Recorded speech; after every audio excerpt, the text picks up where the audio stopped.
നമസ്കാരം. Morning prime time ആരംഭിക്കുന്നു. മുസ്ലിം league virus ആണെന്ന യോഗി ആദിത്യനാഥിന്റെ പരാമർശത്തിനെതിരെ നിയമ നടപടിക്കൊരുങ്ങി മുസ്ലിം ലീഗ്. ഉത്തർപ്രദേശ് മുഖ്യമന്ത്രിക്കെതിരെ തെരഞ്ഞെടുപ്പ് കമ്മീഷന് പരാതി നൽകുമെന്ന് ലീഗ് നേതാവ് KPA മജീദ് അറിയിച്ചു. അതേസമയം മോദി സേന പ്രയോഗത്തിന്റെ പേരിൽ യോഗി ആദിത്യനാഥിനെ തെരഞ്ഞെടുപ്പ് കമ്മീഷൻ താക്കീത് ചെയ്തു. ഉത്തർപ്രദേശ് മുഖ്യമന്ത്രിയുടെ പരാമർശത്തിനെതിരെ ശക്തമായ പ്രതിഷേധം തുടരുന്നതിനിടെയാണ് മുസ്ലിം ലീഗ് നിയമ നടപടിക്ക് ഒരുങ്ങുന്നത്. ജനാധിപത്യ രീതിയിൽ പ്രവർത്തിക്കുന്ന പാർട്ടിയെ വർഗീയമായി അധിക്ഷേപിക്കുന്നു എന്ന പരാതിയുമായാണ് ലീഗ് തെരഞ്ഞെടുപ്പ് കമ്മീഷനെ സമീപിക്കുക. സ്വതന്ത്ര ഇന്ത്യയുടെ രൂപീകരണത്തിന് ശേഷം പിറന്ന പാർട്ടിയാണ് മുസ്ലിം ലീഗെന്നും വിഭജനത്തിലടക്കം ലീഗിന് പങ്കുണ്ടെന്ന് യോഗി ആദിത്യനാഥ് ആരോപിക്കുന്നത് ചരിത്രം അറിയാത്തതുകൊണ്ടാണെന്നും മുസ്ലിം ലീഗ് നേതാവ് KPA മജീദ് പറഞ്ഞു. പാകിസ്ഥാൻ കൂടി എന്ന് പറഞ്ഞ് അപമാനിക്കുക, തെരഞ്ഞെടുപ്പ് ചട്ട ലംഘനമായിട്ട് വർഗീയത പ്രചരിപ്പിക്കുക, അതിനെതിരായി കേന്ദ്ര തെരഞ്ഞെടുപ്പ് കമ്മീഷനെയും തെരഞ്ഞെടുപ്പ് കമ്മീഷനെയും ലീഗ് സമീപിക്കും. രാഹുൽ ഗാന്ധിയുടെ വയനാട്ടിലെ സ്ഥാനാർത്ഥിത്വത്തിന്റെ പശ്ചാത്തലത്തിലായിരുന്നു യോഗി ആദിത്യനാഥിന്റെ വിമർശനം. മുസ്ലിം ലീഗ് വൈറസാണെന്നും കോൺഗ്രസിനെ ആ വൈറസ് ബാധിച്ചിരിക്കുന്നുവെന്നുമായിരുന്നു യോഗിയുടെ ആരോപണം. ഇതിനിടെ മോദി സേനാ പ്രയോഗത്തിൽ തെരഞ്ഞെടുപ്പ് കമ്മീഷൻ യോഗി ആദിത്യനാഥിനെ താക്കീത് ചെയ്തു. പ്രസ്താവനകൾ നടത്തുമ്പോൾ ജാഗ്രത പാലിക്കണമെന്നാണ് നിർദ്ദേശം. ഇന്ത്യൻ സേനയെ മോദി സേന എന്ന് വിശേഷിപ്പിച്ച യോഗിയുടെ പ്രസ്താവനയുടെ അടിസ്ഥാനത്തിലാണ് തെരഞ്ഞെടുപ്പ് കമ്മീഷന്റെ നടപടി. News desk news 18. രാഹുൽ ഗാന്ധിയുടെ പ്രവൃത്തിയും വാക്കും രണ്ടാണ് എന്ന് CPM പോളിറ്റ് ബ്യൂറോ അംഗം S. രാമചന്ദ്രൻ പിള്ള. BJPയെ എതിർക്കുന്നതിനു പകരം ഇടതുപക്ഷത്തെയാണ് രാഹുൽ എതിർക്കുന്നത്. മുസ്ലിം ലീഗിനെ കുറിച്ചുള്ള യോഗി ആദിത്യനാഥിന്റെ അഭിപ്രായം അദ്ദേഹത്തിന്റെ മാത്രമാണ് എന്നും SRP ന്യൂസ് 18നോട് പറഞ്ഞു. രാഹുൽ ഗാന്ധി വയനാട്ടിൽ മത്സരിക്കാൻ എത്തിയതോടുകൂടി കേരളം ദേശീയ ശ്രദ്ധ ആകർഷിക്കുകയാണ്. ഈ സാഹചര്യത്തിൽ CPM പോളിറ്റ് ബ്യൂറോ അംഗം S. രാമചന്ദ്രൻ പിള്ള നമുക്കൊപ്പം ചേരുകയാണ്. നമസ്കാരം. ഈ രാഹുൽ ഗാന്ധി കേരളത്തിൽ വരുന്നു, മത്സരിക്കാനെത്തുന്നു, പക്ഷേ അദ്ദേഹം CPMനെതിരെ ഒന്നും പറയുകയില്ല എന്നാണ് വ്യക്തമാക്കുന്നത്. അദ്ദേഹത്തിൻ്റെ ഈ രാഷ്ട്രീയ നീക്കത്തെ CPM എങ്ങനെയാണ് നോക്കിക്കാണുന്നത്? അദ്ദേഹത്തിൻ്റെ പ്രവൃത്തിയും വാക്കും പരസ്പര വൈരുദ്ധ്യത്തിലാണ്. കോൺഗ്രസ് അഖിലേന്ത്യാ അടിസ്ഥാനത്തിൽ തന്നെ ഒരു മതനിരപേക്ഷ ഐക്യം ശക്തിപ്പെട്ടു വരുന്നതിനെതിരായിട്ടുള്ള നിലപാടാണ് സ്വീകരിച്ചു പോരുന്നത്. ഏതാണ്ട് എല്ലാ സംസ്ഥാനങ്ങളിലും. ഉത്തർപ്രദേശത്തിൽ അവർ ഐക്യത്തിന് തയ്യാറാവുന്നില്ല, രാജസ്ഥാനിൽ തയ്യാറാവുന്നില്ല, മധ്യപ്രദേശത്തിൽ തയ്യാറാവുന്നില്ല, ഛത്തീസ്ഗഡിൽ തയ്യാറാവുന്നില്ല, ഡൽഹിയിൽ തയ്യാറാവുന്നില്ല, ബംഗാളിൽ തയ്യാറാവുന്നില്ല. BJP എതിർക്കുന്നതിന് പകരം ഇവിടെ കേരളത്തിൽ ഇടതുപക്ഷ ജനാധിപത്യ മുന്നണി എതിർക്കാനാണ് അദ്ദേഹം വന്നിരിക്കുന്നത്. പണ്ട് മുതലേ CPM പറയുന്ന ഒരു പ്രധാനപ്പെട്ട കാര്യമാണ് മുസ്ലിം ലീഗ് വർഗീയ കക്ഷിയാണെന്ന്. അത്തരത്തിലൊരു പ്രചരണം ഇപ്പോൾ ദേശീയ തലത്തിൽ തന്നെ ചൂടുപിടിക്കുകയാണ്. ഇന്ന് യോഗി ആദിത്യനാഥ് പറയുന്നു മുസ്ലിം ലീഗ് വൈറസാണെന്ന്. CPMൻ്റെ ഈ കാര്യത്തിലുള്ള സമീപനം എന്താണ്? ഇതെല്ലാം യോഗി ആദിത്യനാഥിൻ്റെ അഭിപ്രായം. ഒരുപാട് പ്രാന്തന അഭിപ്രായം പറയുന്നയാളാണ്. അദ്ദേഹം എന്താ പറഞ്ഞത്? ഈ തെരഞ്ഞെടുപ്പിൽ നരേന്ദ്രമോദിയും BJPയും ജയിക്കാനിട വന്നാൽ ഈ രാജ്യത്ത് തെരഞ്ഞെടുപ്പേ ഉണ്ടാവില്ല എന്നുള്ളതാണ്. ഒട്ടേറെ അബദ്ധപ്രസംഗങ്ങൾ നടത്തുന്നയാളാണ് യോഗി ആദിത്യനാഥ്. മുസ്ലിം ലീഗ് വർഗീയ പാർട്ടിയാണെന്ന ആരോപണം ഉത്തരേന്ത്യയ്ക്ക് പിന്നാലെ കേരളത്തിൽ മുഖ്യ പ്രചാരണ വിഷയമാക്കി BJP. യോഗി ആദിത്യനാഥിന് പിന്നാലെ കേന്ദ്രമന്ത്രി മുക്താർ അബ്ബാസ് നഖ്വിയും കോൺഗ്രസ് ലീഗ് ബന്ധത്തിനെതിരെ ആഞ്ഞടിച്ചു. രാഹുൽ എത്തിയത് ലീഗിനും ജമാഅത്ത് ഇസ്ലാമിക്കും മതേതര സർട്ടിഫിക്കറ്റ് നൽകാനാണെന്നും വയനാട് മണ്ഡലം കൺവെൻഷനിൽ നഖ്വി ആരോപിച്ചു. രാഹുലിന്റെ വയനാട്ടിലേക്കുള്ള വരവ് മുസ്ലിം വർഗീയതയുമായി ചങ്ങാത്തം കൂടിയിട്ടാണെന്ന ഉത്തരേന്ത്യൻ പ്രചാരണം കേരളത്തിലേക്കും കൊണ്ടുവരികയാണ് BJP. മുസ്ലിം ലീഗ് വൈറസാണെന്ന യോഗി ആദിത്യനാഥിന്റെ പ്രസ്താവനയ്ക്ക് പിന്നാലെ NDA വയനാട് പാർലമെന്റ് മണ്ഡലം കൺവെൻഷനിലും മുസ്ലിം ലീഗ് ജമാഅത്തെ ഇസ്ലാമി കോൺഗ്രസ് ബന്ധം പ്രധാന വിഷയമായി. രാഹുലിന്റെ വരവ് ലീഗിനും ജമാഅത്തെ ഇസ്ലാമിക്കും മതേതര സർട്ടിഫിക്കറ്റ് കൊടുക്കാനാണെന്ന് കേന്ദ്രമന്ത്രി മുക്താർ അബ്ബാസ് നഖ്വി ആരോപിച്ചു. കോൺഗ്രസ് എല്ലാ കാലത്തും വർഗീയവാദികളുമായി ബന്ധമുണ്ടാക്കിയിട്ടുണ്ട്. രാഹുലിന്റെ വയനാട് സന്ദർശനത്തിൽ കൂടുതലും കണ്ടത് ലീഗ് കൊടികളാണെന്നും നഖ്വി കുറ്റപ്പെടുത്തി. एक हाथ में कांग्रेस पार्टी का मुस्लिम लीग का झंडा और दूसरे हाथ में सेकुलरिज्म का एजेंडा. ये कांग्रेस पार्टी का कल्चर है, कांग्रेस पार्टी की कॉन्स्पिरेसी है. മുൻപൊരിക്കലും മുസ്ലിം ലീഗിനെതിരെ കടുത്ത നിലപാട് സ്വീകരിച്ചിട്ടില്ലാത്ത BDJS ദേശീയ അധ്യക്ഷനും ലീഗ് വർഗീയ പാർട്ടി തന്നെയെന്ന നിലപാടിലാണ്. നേരത്തെ മുസ്ലിം ലീഗ് പതാക പാകിസ്ഥാന്റെ പതാക എന്ന തരത്തിൽ ട്വിറ്ററിൽ പ്രചാരണം ശക്തമായിരുന്നു. രാഹുൽ കേരളത്തിൽ മത്സരിക്കുന്നത് ന്യൂനപക്ഷത്തെ പ്രീണിപ്പിക്കാനാണെന്ന ആരോപണം പ്രധാന തെരഞ്ഞെടുപ്പ് വിഷയമാക്കാനാണ് BJP തീരുമാനം. അശ്വിൻ വല്ലത്ത്, ന്യൂസ് 18, കോഴിക്കോട്.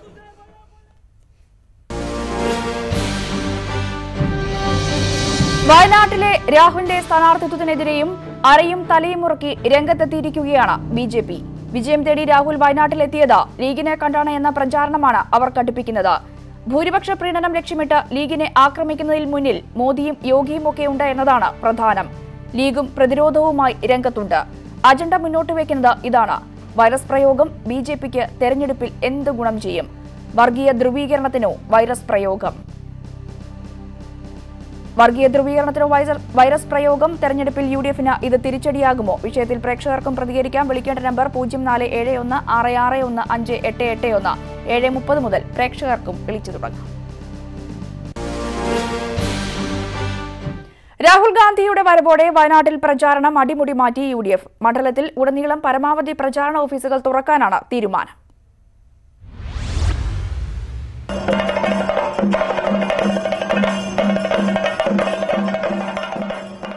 രാഹുൽ ഗാന്ധി വയനാട്ടിൽ മത്സരിക്കാൻ എത്തിയതോടെ പ്രവർത്തകർ വലിയ ആവേശത്തിലാണ്.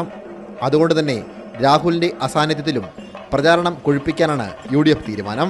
ഇതിൻ്റെ ഭാഗമായി മണ്ഡലത്തിലെ ചെറു ടൗണുകളിൽ ഉൾപ്പെടെ പ്രചാരണ ഓഫീസുകൾ തുറക്കും. വരും ദിവസങ്ങളിൽ ദേശീയ നേതാക്കൾ എത്തുന്നത് കണക്കിലെടുത്തും ക്രമീകരണങ്ങൾ ഏർപ്പെടുത്തുന്നുണ്ട്. മുക്കം ടൗണിൽ കേന്ദ്ര തെരഞ്ഞെടുപ്പ് കമ്മിറ്റി ഓഫീസ് പ്രതിപക്ഷ നേതാവ് രമേശ് ചെന്നിത്തല ഉദ്ഘാടനം ചെയ്തു.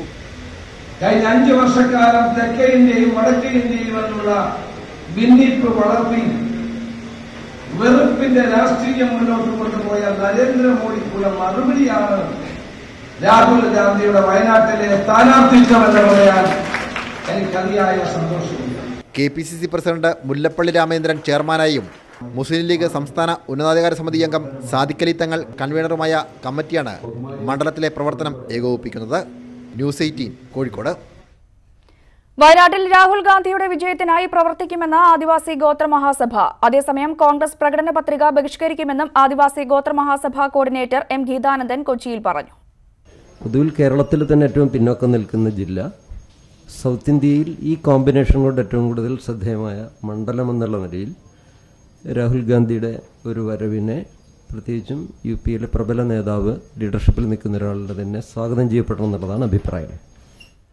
പ്രധാനമന്ത്രി സ്ഥാനത്തേക്ക് രാഹുൽ ഗാന്ധിയേക്കാൾ നരേന്ദ്രമോദി ബഹുദൂരം മുന്നിലെന്ന് നാഷണൽ ട്രസ്റ്റ് സർവേ. 63% പേർ നരേന്ദ്രമോദിയെ പിന്തുണച്ചപ്പോൾ 16% പേർ മാത്രമാണ് രാഹുൽ പ്രധാനമന്ത്രിയാകണമെന്ന് അഭിപ്രായപ്പെട്ടത്. കഴിഞ്ഞ ഒരു വർഷത്തിനിടയിൽ രാഹുൽ ഗാന്ധിയുടെ രാഷ്ട്രീയ പക്വത വർദ്ധിച്ചുവെന്നും പ്രിയങ്ക ഗാന്ധിയുടെ വരവ് കോൺഗ്രസിന് ഗുണകരമായി എന്നും സർവേയിൽ പങ്കെടുത്ത കൂടുതൽ പേരും അഭിപ്രായം രേഖപ്പെടുത്തി.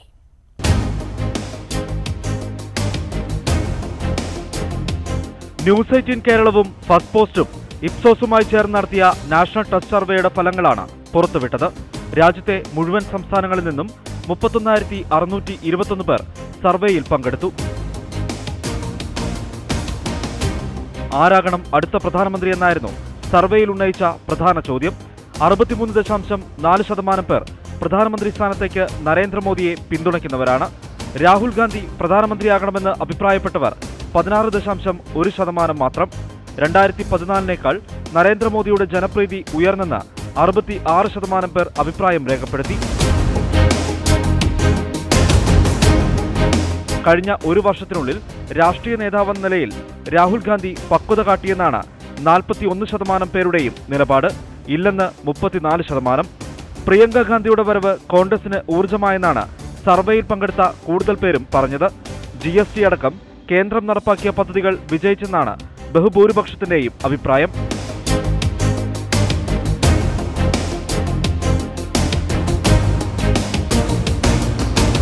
പാകിസ്ഥാനിലെ ഭീകരകേന്ദ്രങ്ങളിൽ ഇന്ത്യ നടത്തിയ സൈനികാക്രമണം ശരിയെന്നായിരുന്നു 86% പേരുടെയും നിലപാട്. മാർച്ച് 2-നും 22-നും ഇടയിലാണ് വിവരങ്ങൾ ശേഖരിച്ചത്. ഈ വർഷം ആദ്യം നടത്തിയ സർവേയുടെ തുടർച്ചയായാണ് trust survey. News desk, news 18. Kerala സർക്കാരിന്റെ പ്രവർത്തനങ്ങളും മുഖ്യമന്ത്രി എന്ന നിലയിൽ പിണറായി വിജയന്റെ പ്രവർത്തനങ്ങളും മികച്ചതാണ് എന്നും സർവേ വ്യക്തമാക്കുന്നു. രാജ്യം ആര് ഭരിക്കണമെന്ന കാര്യത്തിൽ ഇത്തവണ നിർണായകമാവുക പ്രാദേശിക പാർട്ടികളുടെ നിലപാടായിരിക്കുമെന്നും സർവേ വെളിപ്പെടുത്തൽ. തമിഴ്നാട്ടിൽ DMKയും പശ്ചിമബംഗാളിൽ തൃണമൂലും മികച്ച നേട്ടം കൈവരിക്കുമെന്നാണ് വോട്ടർമാരുടെ വിലയിരുത്തൽ. കേരളത്തിലെ ഇടതുപക്ഷ സർക്കാരിന്റെയും മുഖ്യമന്ത്രിയുടെയും പ്രവർത്തനം മികച്ചതാണെന്ന അഭിപ്രായമാണ് ന്യൂസ് 18 കേരളയും ഫസ്റ്റ് പോസ്റ്റും ഇസ്പോസും ചേർന്ന് നടത്തിയ സർവേയിൽ ഉയർന്നത്. മുഖ്യമന്ത്രി പിണറായി വിജയൻ പ്രതീക്ഷയ്ക്കൊത്ത് ഉയർന്നുവെന്നാണ് 52.3% പേരുടെ അഭിപ്രായം. ഇതിൽ തന്നെ 23.2% പേർ മികച്ച പ്രവർത്തനമെന്ന് അഭിപ്രായപ്പെട്ടു. എന്നാൽ 35.2% പേരുടെ അഭിപ്രായം മുഖ്യമന്ത്രിയുടെ പ്രവർത്തനം പ്രതീക്ഷയ്ക്കൊത്ത് ഉയർന്നില്ലെന്നായിരുന്നു. ഇടതുപക്ഷ സർക്കാരിന്റെ പ്രവർത്തനത്തെ അനുകൂലിച്ച 65.9% പേരിൽ 20.3% ആളുകൾ ഏറ്റവും മികച്ചതെന്ന അഭിപ്രായം രേഖപ്പെടുത്തി. 23.9% പേരാണ് സർക്കാരിന്റെ പ്രവർത്തനങ്ങളിൽ അതൃപ്തർ. തെരഞ്ഞെടുപ്പ് വാഗ്ദാനങ്ങൾ പാലിച്ചതിൽ കേന്ദ്രത്തെക്കാൾ മികച്ചത് കേരള സർക്കാരാണെന്ന അഭിപ്രായമാണ് കൂടുതൽ പേർ പങ്കുവച്ചത്. ഇക്കാര്യത്തിൽ കേരള സർക്കാരാണ് മുന്നിലെന്ന് 34.5% പേർ പറഞ്ഞപ്പോൾ കേന്ദ്രത്തെ അനുകൂലിച്ചത് 15.8% പേരായിരുന്നു. കേന്ദ്ര സംസ്ഥാന സർക്കാരുകൾ വാഗ്ദാനം പാലിച്ചില്ലെന്ന് 16.6% പേർ അഭിപ്രായപ്പെട്ടു. ലോക്സഭാ തെരഞ്ഞെടുപ്പിൽ ഭരണകക്ഷി സ്ഥാനാർത്ഥിക്ക് വോട്ട് ചെയ്യുമെന്ന് 48.1 പേർ വ്യക്തമാക്കിയപ്പോൾ 37% പേർ വോട്ട് ഭരണമുന്നണിക്കില്ലെന്ന് വ്യക്തമാക്കി. കേരളത്തിൽ ഇടതുമുന്നണി, ബംഗാളിൽ തൃണമൂൽ, തമിഴ്നാട്ടിൽ DMK, ആന്ധ്രാപ്രദേശിൽ TDP, ഒഡീഷയിൽ BJD, തെലങ്കാനയിൽ TRS എന്നീ പാർട്ടികൾ മികച്ച നേട്ടം കൈവരിക്കുമെന്നാണ് സർവേയിൽ പറയുന്നത്. പ്രാദേശിക പാർട്ടികളുടെ നിലപാടുകൾ നിർണായകമാകുമെന്നും സർവേ വ്യക്തമാക്കുന്നു. News desk, news 18. Agusta Westland കേസിൽ ഇടനിലക്കാരൻ ക്രിസ്റ്റൽ മിഷേലിനെതിരെ എൻഫോഴ്സ്മെന്റ് ഡയറക്ടറേറ്റ് നൽകിയ കുറ്റപത്രം ഡൽഹി കോടതി ഇന്ന് പരിഗണിക്കും. കോൺഗ്രസ് നേതാവ് അഹമ്മദ് പട്ടേൽ അടക്കം ഉള്ളവരുടെ പേര് പരാമർശിക്കുന്ന കുറ്റപത്രം ഇതിനകം തന്നെ രാഷ്ട്രീയ വിവാദമായിട്ടുണ്ട്.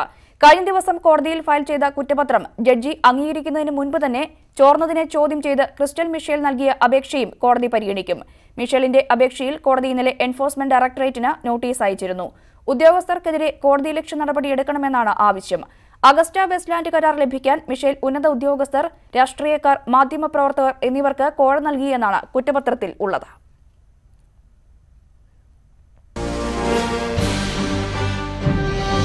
അഗസ്റ്റ വെസ്റ്റ്ലാൻഡ് BJP തെരഞ്ഞെടുപ്പ് വേദികളിൽ പ്രധാന വിഷയമാക്കി വരികയാണ്.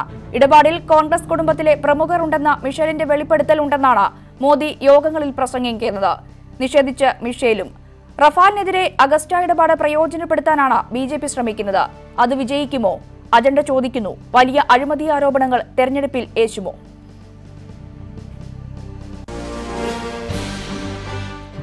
ജലന്ധർ ബിഷപ്പ് ഫ്രാങ്കോ മുളയ്ക്കലിനെതിരായ കന്യാസ്ത്രീയുടെ പീഡന പരാതിയിൽ ചൊവ്വാഴ്ച കുറ്റപത്രം സമർപ്പിക്കും. അന്വേഷണ സംഘം തയ്യാറാക്കിയ കുറ്റപത്രത്തിന് DGP അംഗീകാരം നൽകി. അതേസമയം കുറ്റപത്രം വൈകുന്നുവെന്നാരോപിച്ച് കന്യാസ്ത്രീകളുടെ നേതൃത്വത്തിൽ ഇന്ന് സമരപ്രഖ്യാപന കൺവെൻഷൻ നടക്കും. ബിഷപ്പ് ഫ്രാങ്കോ മുളയ്ക്കലിനെതിരായ കുറ്റപത്രം വൈകുന്നുവെന്നാരോപിച്ച് കന്യാസ്ത്രീകൾ അനിശ്ചിതകാല സമരത്തിന് തയ്യാറെടുക്കുമ്പോഴാണ് കുറ്റപത്രം അന്വേഷണ സംഘം സമർപ്പിക്കുന്നത്. കുറ്റപത്രം വൈകുന്നതിനെതിരെ കന്യാസ്ത്രീകൾ കോട്ടയം SP-ക്ക് പരാതി നൽകിയിരുന്നു. ബിഷപ്പ് ജാമ്യത്തിൽ പുറത്തിറങ്ങി 5 മാസം പിന്നിടുമ്പോഴാണ് കുറ്റപത്രം സമർപ്പിക്കുന്നത്. DGPയുടെ അനുമതി ലഭിക്കാത്തതാണ് കുറ്റപത്രം വൈകാൻ കാരണമെന്നായിരുന്നു അന്വേഷണ സംഘത്തിന്റെ നിലപാട്. കുറ്റപത്രം വൈകുന്നുവെന്നാരോപിച്ച് കന്യാസ്ത്രീകളുടെ 2ാംഘട്ട സമരപരിപാടികൾ ഇന്ന് വൈകിട്ടാണ് തുടങ്ങുന്നത്. സേവ് അവർ സിസ്റ്റേഴ്സിന്റെ നേതൃത്വത്തിലുള്ള സമരപ്രഖ്യാപന കൺവെൻഷൻ കൊച്ചിയിൽ നടക്കും. Doctor M. ലീലാവതി കൺവെൻഷൻ ഉദ്ഘാടനം ചെയ്യും. കുറവിലങ്ങാട് മഠത്തിലെ കന്യാസ്ത്രീകളും സാഹിത്യ സാംസ്കാരിക നേതാക്കളും കൺവെൻഷനിൽ പങ്കെടുക്കും. വൈകിട്ട് 3-ന് ഹൈക്കോടതി ജംഗ്ഷനിലാണ് കൺവെൻഷൻ. കുറവിലങ്ങാട് മഠത്തിലെ കന്യാസ്ത്രീയാണ് ഫ്രാങ്കോ മുളയ്ക്കലിനെതിരെ പരാതിയുമായി രംഗത്ത് വന്നത്. 2014-നും 2016-നും ഇടയിൽ 13 തവണ പീഡിപ്പിച്ചുവെന്നായിരുന്നു പരാതി. 2018 സെപ്റ്റംബറിൽ അന്വേഷണ സംഘം ഫ്രാങ്കോ മുളയ്ക്കലിനെ അറസ്റ്റ് ചെയ്തു. 25 ദിവസം ജയിലിൽ കിടന്ന ഫ്രാങ്കോ മുളയ്ക്കൽ ഇപ്പോൾ ജാമ്യത്തിലാണ്. News desk, news 18.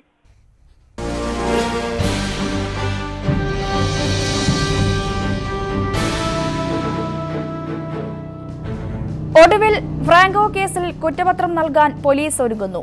അപ്പോഴും ഇത്രയധികം വൈകിയത് എന്തിനെന്ന ചോദ്യമാണ് പ്രസക്തമാവുന്നത്. കന്യാസ്ത്രീകളെ തെരുവിലിറക്കിയ സമരം വേണ്ടിവന്നു കുറ്റവാളിയായ ഒരു ബിഷപ്പിനെതിരെ ചെറുവിരൽ അനക്കാൻ. വീണ്ടും നിയമ നടപടികൾ വൈകിപ്പിക്കുന്നത് എന്തിനാണ്? അജണ്ട ചോദിക്കുന്നു. ബിഷപ്പിനെ സംരക്ഷിക്കാൻ ശ്രമം നടക്കുന്നു.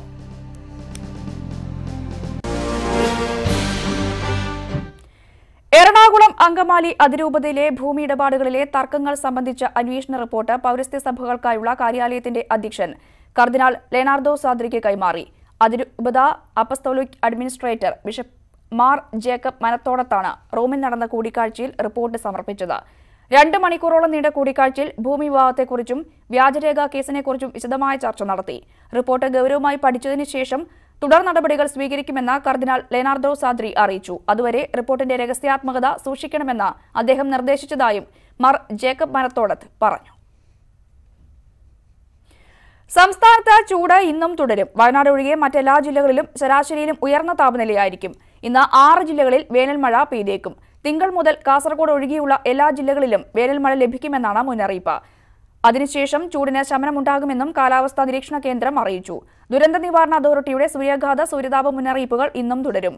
പകൽ 12 മണി മുതൽ ഉച്ചയ്ക്ക് ശേഷം 3 മണിവരെ തുറന്ന സ്ഥലങ്ങളിൽ ജോലി ചെയ്യുന്നവർക്ക് വിശ്രമവേള നൽകണമെന്നാണ് ആവർത്തിച്ചുള്ള നിർദ്ദേശം. ബ്രെക്സിറ്റ് ജൂൺ 30 വരെ വൈകിപ്പിക്കുന്നതിന് അനുവദിക്കണമെന്നാവശ്യപ്പെട്ട് തെരേസ മേ യൂറോപ്യൻ യൂണിയന് വീണ്ടും കത്തയച്ചു. യൂറോപ്യൻ യൂണിയൻ വിടുന്നതിനുള്ള നടപടിക്രമങ്ങൾ തുടങ്ങിവയ്ക്കാനുള്ള തീയതി 12-ൽ നിന്നും ജൂൺ 30 ആക്കണമെന്നാവശ്യപ്പെട്ടാണ് യൂറോപ്യൻ കൌൺസിൽ പ്രസിഡന്റ് ഡൊണാൾഡ് ടസ്കിന് കത്തയച്ചത്. പ്രതിപക്ഷമായ ലേബർ പാർട്ടിയുടെ നേതാവ് ജെർമി കോർബിനുമായി ചർച്ച നടത്തിയെന്നും എത്രയും വേഗം കരാർ പാസാക്കാനുള്ള ശ്രമം ആണ് നടക്കുന്നതെന്നും കത്തിൽ വിശദീകരിക്കുന്നു. അതേസമയം ബ്രെക്സിറ്റ് കാലാവധി 1 വർഷത്തേക്ക് നീട്ടുന്നതാവും നല്ലത് എന്ന് ടസ്ക് വ്യക്തമാക്കി. ബുധനാഴ്ച ചേരുന്ന യൂറോപ്യൻ യൂണിയന്റെ അടിയന്തര ഉച്ചകോടി ഇക്കാര്യത്തിൽ അന്തിമ തീരുമാനം പ്രഖ്യാപിക്കും. വീണ്ടും വാർത്തകളിലേക്ക്. വയനാട് കുറിച്യ സമുദായത്തിൽ നിന്നും സിവിൽ സർവീസ് പരീക്ഷ ജയിക്കുന്ന ആദ്യ പെൺകുട്ടിയാണ് ശ്രീധന്യ സുരേഷ്. കടുത്ത സാമ്പത്തിക പ്രതിസന്ധിയും ജീവിത പ്രാരാബ്ധങ്ങളും മറികടന്നാണ് ശ്രീധന്യയുടെ തിളക്കമാർന്ന നേട്ടം. പഠിത്തമൊക്കെ പ്രിലിമിനറി ഷെഡ്യൂൾ കാസ്റ്റ് ഡെവലപ്മെൻറ്റ് ഡിപ്പാർട്ട്മെൻറ്റിൻ്റെ മണ്ണന്തലയിലുള്ള ട്രെയിനിങ് സെൻറ്ററിലായിരുന്നു. മെയിൻസിന് വേണ്ടി ഫോർച്യൂണിലേക്ക് വന്നു. അതിനുശേഷം ഫുൾ കോച്ചിങ് ഫോർച്യൂണിലായിരുന്നു. പിന്നെ ഇൻ്റർവ്യൂ പ്രിപ്പറേഷൻ ഫോർച്യൂണിനും ശങ്കേഴ്സും പിന്നെ അക്കാദമിയിലും പോയി. വീട്ടിൽ അച്ഛൻ, അമ്മ, ചേച്ചി, അനിയൻ. അച്ഛനമ്മ കൂലിപ്പണിയാണ്, ചേച്ചി വർക്ക് ചെയ്യുന്നു, ബ്രദറുണ്ട്. ബ്രദർ ഇപ്പോൾ പോളി 2nd ഇയർ. IAS പരീക്ഷ വിജയിച്ച ശ്രീധന്യയുടെ വീടിന്റെ അവസ്ഥ ഇതാണ്. വയനാട് പൊഴുതന ഇടിയംവയലിലെ ചോർന്നൊലിക്കുന്ന ഈ വീട്ടിലേക്കാണ് ശ്രീധന്യ അഭിമാന നേട്ടം എത്തിച്ചത്. ഞങ്ങൾക്കൊരു കിടപ്പാടം, എപ്പോഴും മഴ പെയ്ത ചോര് നൊരിച്ചിട്ട് കണ്ണുനീരിവിടെ കഴിയും. ആരുടെ കാലം മുട്ടിയാലും എല്ലാവരും പറയും നിങ്ങൾ കൈവശ രേഖയൊന്നുമില്ല, പിന്നെ ഇങ്ങനെ വീട് കിട്ടുക. ഇന്നൊക്കെയാണ് എവിടെ ചെന്ന് നമ്മൾ മുട്ടിയാലും ബാക്കിയുള്ള ആൾക്കാർ പറയുക. പക്ഷെ അങ്ങനെയൊക്കെ ഒരു അവസ്ഥയാണ് ഞങ്ങൾക്കുള്ളത്. അപ്പം അതുകൊണ്ട് ഇപ്പോൾ സന്തോഷമുണ്ട്. മകൾ നേടിയ വിജയത്തിൽ മതിമറന്ന് സന്തോഷിക്കുകയാണ് അച്ഛൻ സുരേഷ്. ആ കുട്ടീനെ IAS കിട്ടിയാൽ പോലും ഞാൻ പറഞ്ഞു PhD എന്തെങ്കിലും റിസർച്ച് ചെയ്യാൻ വേണ്ടിയിട്ട് കഴിയുന്നു ജോലി ചെയ്തുകൊണ്ട് തന്നെ ഈ പഠിച്ചു. കാലിക്കറ്റ് സർവകലാശാലയിൽ നിന്ന് ജന്തുശാസ്ത്രത്തിൽ ബിരുദാനന്തര ബിരുദധാരിയാണ് ശ്രീധന്യ. ദിവസവേതന ജോലിക്കിടെ കഠിനപ്രയത്നം ചെയ്താണ് ശ്രീധന്യ സിവിൽ സർവീസ് പരീക്ഷയിൽ മലയാളികൾക്ക് അഭിമാനിക്കാവുന്ന നേട്ടമുണ്ടാക്കിയത്. ദുരിതങ്ങൾക്ക് വിട. ഈ അമ്മയുടെ പ്രയത്നം ഫലം കണ്ടിരിക്കുന്നു. ഇനി ശ്രീധന്യ ഈ നാടിന്റെ അഭിമാനം. രതീഷ് വാസുദേവനും ക്യാമറാമാൻ സുമേഷ് മോറാഴയ്ക്കുമൊപ്പം മനു ഭരത്, ന്യൂസ് 18 വയനാട്. ശബരിമല യുവതീ പ്രവേശനം സംബന്ധിച്ച PSC പരീക്ഷാ ചോദ്യം വിവാദമാകുന്നു. ആദ്യമായി ശബരിമലയിൽ കയറിയ 10-നും 50-നും മധ്യേ പ്രായമുള്ള സ്ത്രീ ആരെയെന്നായിരുന്നു ചോദ്യം. വിവാദത്തിൽ PSC അന്വേഷണം നടത്തും. ഈ മാസം 3-ന് നടന്ന ലെക്ചറർ ഇൻ സൈക്യാട്രി പരീക്ഷയിൽ കറണ്ട് അഫയേഴ്സ് വിഭാഗത്തിലാണ് വിവാദ ചോദ്യം. 9ാം നമ്പർ ചോദ്യം ഇതാണ്: 2018 സെപ്റ്റംബർ 28-ലെ സുപ്രീം കോടതി വിധിയെ തുടർന്ന് ശബരിമലയിൽ കയറിയ ആദ്യ യുവതി ആരാണ്? 4 ഓപ്ഷനുകളും ചോദ്യത്തിനൊപ്പം നൽകിയിട്ടുണ്ട്. ബിന്ദു കല്യാണിയും ലിബി CS-ഉം, ബിന്ദു അമ്മിണിയും കനകദുർഗയും, ശശികലയും ശോഭയും, സൂര്യദേവാർച്ചനയും പാർവതിയും എന്നിവയാണ് ഓപ്ഷനുകൾ. അടുത്ത ദിവസം പുറത്തിറങ്ങിയ ഉത്തരസൂചികയിൽ ശരിയുത്തരമായി അമ്മിണിയും കനകദുർഗയും എന്നും നൽകിയിട്ടുണ്ട്. ശബരിമല വിവാദം ചൂടാറും മുമ്പേ പരീക്ഷയിൽ ഇത്തരമൊരു ചോദ്യം വന്നത് PSCയെയും ഞെട്ടിച്ചു. ചോദ്യകർത്താക്കൾ നൽകുന്ന ചോദ്യങ്ങൾ അംഗങ്ങളോ ഉദ്യോഗസ്ഥരോ പിന്നീട് പരിശോധിക്കാറില്ലെന്നും സുതാര്യത ഉറപ്പുവരുത്താനാണിതെന്നുമാണ് PSCയുടെ വാദം. ഇത്തരം വിവാദമുണ്ടാക്കുന്ന ചോദ്യങ്ങൾ പരീക്ഷയിൽ നിന്ന് ഒഴിവാക്കാൻ ചോദ്യകർത്താക്കൾക്ക് നേരത്തെ നിർദ്ദേശം നൽകിയിട്ടുണ്ടെന്നും PSC പറയുന്നു. വിവാദത്തിന്റെ പശ്ചാത്തലത്തിൽ തിങ്കളാഴ്ചത്തെ PSC യോഗം വിഷയം ചർച്ച ചെയ്യും. വിവാദം രാഷ്ട്രീയ ചർച്ചകൾക്കും വഴിവെക്കും. ന്യൂസ് 18 തിരുവനന്തപുരം. ശബരിമല വിഷയം തെരഞ്ഞെടുപ്പിൽ പ്രചാരണായുധമാക്കി തൃശൂരിലെ NDA സ്ഥാനാർത്ഥി സുരേഷ് ഗോപി. അയ്യപ്പൻ ഒരു വികാരമാണെങ്കിൽ കേരളത്തിൽ മാത്രമല്ല ഇന്ത്യയിലും അത് അലയടിച്ചിരിക്കും. ശബരിമല വിഷയത്തിന്റെ പശ്ചാത്തലത്തിലാണ് താൻ വോട്ട് അപേക്ഷിക്കുന്നതെന്നും സുരേഷ് ഗോപി തൃശൂരിൽ പറഞ്ഞു. NDAയുടെ തൃശൂർ മണ്ഡലം കൺവെൻഷനിലായിരുന്നു സ്ഥാനാർത്ഥിയായ സുരേഷ് ഗോപിയുടെ ശബരിമല സംബന്ധിച്ച പരാമർശം. ശബരിമല വിഷയം താൻ പ്രചരണായുധമാക്കില്ല, എന്നാൽ കേരളത്തിലെ കുടുംബങ്ങളിലെ ചർച്ച ഇതാണെന്നായിരുന്നു സുരേഷ് ഗോപിയുടെ വാക്കുകൾ. തൃശ്ശിവ പേരൂരുകാരുടെ മുന്നിലേക്ക് വരുമ്പോൾ ഞാൻ മലയാളത്തിന്റെ, കേരളത്തിന്റെ ഒരു പരിച്ഛേദത്തിനോടാണ് ശബരിമലയുടെ പശ്ചാത്തലത്തിൽ ഞാൻ ഈ വോട്ടിന് വേണ്ടി അപേക്ഷിച്ചുകൊണ്ടിരിക്കുന്നത്. എന്റെ അയ്യൻ, നമ്മുടെ അയ്യൻ, ആ അയ്യൻ എന്റെ വികാരമാണെങ്കിൽ ഈ കിരാത സർക്കാരിനുള്ള മറുപടി ഈ തെരഞ്ഞെടുപ്പിലൂടെ കേരളത്തിലല്ല ഭാരതത്തിൽ മുഴുവൻ അയ്യന്റെ ഭക്തർ മുഴുവൻ അത് അലയടിപ്പിച്ചിരിക്കും. തേക്കിൻകാട് മൈതാനിയിൽ സംഘടിപ്പിച്ച എൻഡിഎയുടെ തെരഞ്ഞെടുപ്പ് കൺവെൻഷൻ ബിജെപി ദേശീയ ജനറൽ സെക്രട്ടറി മുരളീധർ റാവു ഉദ്ഘാടനം ചെയ്തു. കൺവെൻഷന് മുന്നോടിയായി നഗരത്തിൽ സുരേഷ് ഗോപിയുടെ റോഡ് ഷോയും സംഘടിപ്പിച്ചിരുന്നു.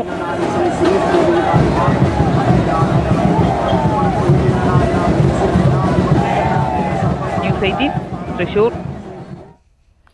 അസുഖബാധിതനായി തെരഞ്ഞെടുപ്പ് രംഗത്ത് നിന്നും വിട്ടുനിൽക്കുന്ന ചാലക്കുടിയിലെ യുഡിഎഫ് സ്ഥാനാർത്ഥി ബെന്നി ബെഹനാനായി പ്രചാരണത്തിന് ഇറങ്ങുക 6 എംഎൽഎമാർ. ഉമ്മൻചാണ്ടി അടക്കമുള്ള മുതിർന്ന നേതാക്കളും മണ്ഡലത്തിൽ സജീവമായി പ്രചാരണ രംഗത്ത് ഉണ്ടാവും. ഹൃദയാഘാതത്തെ തുടർന്ന് അപ്രതീക്ഷിതമായിരുന്നു പ്രചാരണ രംഗത്ത് നിന്നും ബെന്നി ബെഹനാന്റെ പിന്മാറ്റം. ആൻജിയോപ്ലാസ്റ്റി കഴിഞ്ഞ സ്ഥാനാർത്ഥിക്ക് ഡോക്ടർമാർ വിശ്രമവും നിർദ്ദേശിച്ചു. കഴിഞ്ഞ തവണ കൈവിട്ട സീറ്റ് തിരിച്ചുപിടിക്കാമെന്ന പ്രതീക്ഷകൾ അസ്ഥാനത്താകുമോ എന്ന ആശങ്കയിലായി യുഡിഎഫ് ക്യാമ്പ്. എന്നാൽ സ്ഥാനാർത്ഥിക്ക് പകരമായി മണ്ഡലത്തിന്റെ പരിധിയിലെ എംഎൽഎമാരെ ഒന്നിച്ച് കളത്തിലിറക്കാനാണ് മുന്നണി തീരുമാനം. Anwar Sadath, Roji M John, V P. Sajeendran, Eldhose Kunnappilly എന്നിവർ പര്യടനം നടത്തും. പി.ടി. Thomas, VD. സതീശൻ എന്നിവരും ഒപ്പം കൂടും. നമ്മുടെ നിയോജകമണ്ഡലത്തിൽ ഇപ്പോൾ 4 കോൺഗ്രസിന് എംഎൽഎമാരുണ്ട്. ആ എംഎൽഎമാരെ ഈ തെരഞ്ഞെടുപ്പിന്റെ പ്രചരണം ഏൽപ്പിക്കാനാണ് യുഡിഎഫിന്റെ നേതൃത്വ യോഗം തീരുമാനിച്ചിരിക്കുന്നത്. മാത്രമല്ല Shri PT. Thomas, Shri VD. Satheesan ഉൾപ്പെടെയുള്ള എംഎൽഎമാരുടെ സഹകരണം കൂടി ഉറപ്പുവരുത്തിക്കൊണ്ട് ഞങ്ങളുടെ പ്രചരണം എങ്ങനെയാണോ പ്ലാൻ ചെയ്തത് ആ പ്ലാൻ ചെയ്ത പോലെ മുന്നോട്ട് പോകും. പ്രചാരണത്തിന് ആവേശം പകരാൻ സംസ്ഥാനത്തെ മുതിർന്ന നേതാക്കളും മണ്ഡലത്തിലെത്തും.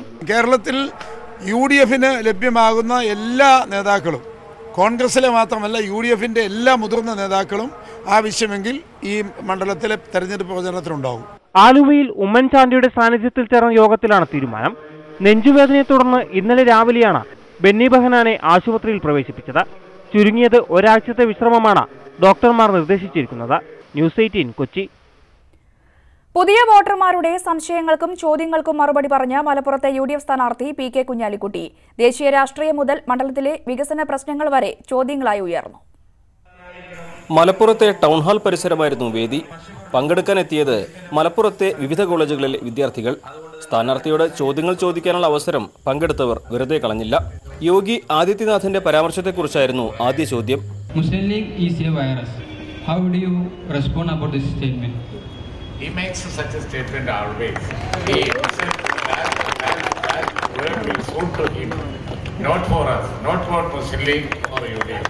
Am I correct? പിന്നാലെ വന്നു ഇംഗ്ലീഷിലും ഹിന്ദിയിലുമൊക്കെ ചോദ്യങ്ങൾ. स्वास्थ्य के क्षेत्र में जिले की प्रगति कैसे है सकती है? कैसे हो सकती है? अगर आरोग्य मालूम पहले मुझे मालूम नहीं था. में हमारा पॉलिसी क्या है? अच्छी तरह काम करूँगा. सामान्य जनता के लिए तंदुरुस्ती, स्वास्थ्य बहुत प्रदान है. उसके लिए हम अच्छी तरह काम करेंगे. പാലക്കാട് എം.എൽ.എ. ഷാഫി പറമ്പിലാണ് പരിപാടി ഉദ്ഘാടനം ചെയ്തത്. ചോദ്യോത്തരവും വിശദീകരണവും ഒക്കെ കഴിഞ്ഞ് സെൽഫി എടുപ്പിന് ശേഷമാണ് സ്ഥാനാർത്ഥി മടങ്ങിയത്. ന്യൂസ് 18 മലപ്പുറം.